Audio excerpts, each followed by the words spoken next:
অন্যের জন্য শুভ কামনা করলে এটা ফিরে নিজের দিকে আসে, এটা খেয়াল রাখেন। এটা একটা লাইফ হ্যাক শেয়ার করতেছি, আজীবন কাজে লাগবে। অন্যের জন্য যেটাই ভালো কামনা করবেন এটা ঘুরে আপনার দিকে আসবে। অনেকে বলে হুজুর ওর জন্য দোয়া করে আমার কি লাভ? নিজের জন্য আল্লাহ আমারে মাফ করে দাও, আল্লাহ আমারে সমৃদ্ধি দাও, আল্লাহ আমার বেতন বাড়াও, আল্লাহ আমার ব্যবসা বরকত দাও, আল্লাহ আমার ছেলেরা হাফেজ বানাও, আল্লাহ আমার বউ, আল্লাহ আমার মেয়ে, আল্লাহ আমার আমার আমার সব আমার ভালো আপনি চাচ্ছেন নিজের জন্য, অন্যদের জন্যও চান। আল্লাহ আমার সব ভাইদেরকে মাফ করো, আল্লাহ আল্লাহ আমার গোটা মুসলিম উম্মাকে তুমি বরকত দাও, কল্যাণ দাও, নেতৃত্বে আসার তৌফিক দাও, আল্লাহ সবাইকে সুস্বাস্থ্য দাও। এটা ফিরে আপনার দিকে আসবে।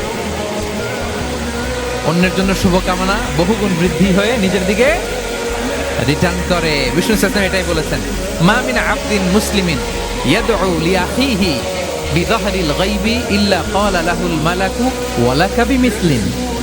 কেউ যদি তার ভাইয়ের অনুপস্থিতি তার ভাইয়ের জন্য দোয়া করে, ফেরেশতারা ওই দোয়াটা তার জন্য আগে আগে করে। তাহলে অন্যের জন্য শুভকামনা করলে, দোয়া করলে লাভ না লস? ধরেন আমি মোশাররফ ভাইয়ের জন্য দোয়া করলাম যে আল্লাহ মোশাররফ ভাইকে তুমি সুস্থ করে দাও, তখন ফেরেশতারা বলে আল্লাহ যিনি দোয়া করতেছে তার যদি কোনো রোগ বালাই থাকে আগে তারে সুস্থ করে দাও। ধরেন আমি বেলায়েত ভাইয়ের জন্য দোয়া করতেছি, আল্লাহ বেলায়েত ভাইয়ের এই সমস্যা আল্লাহ তুমি দূর করে দাও, ফেরেশতারা বলবে আল্লাহ যিনি দোয়া করতেছে তার যদি এই সমস্যা থাকে আগে তারে এটা দূর করে দাও।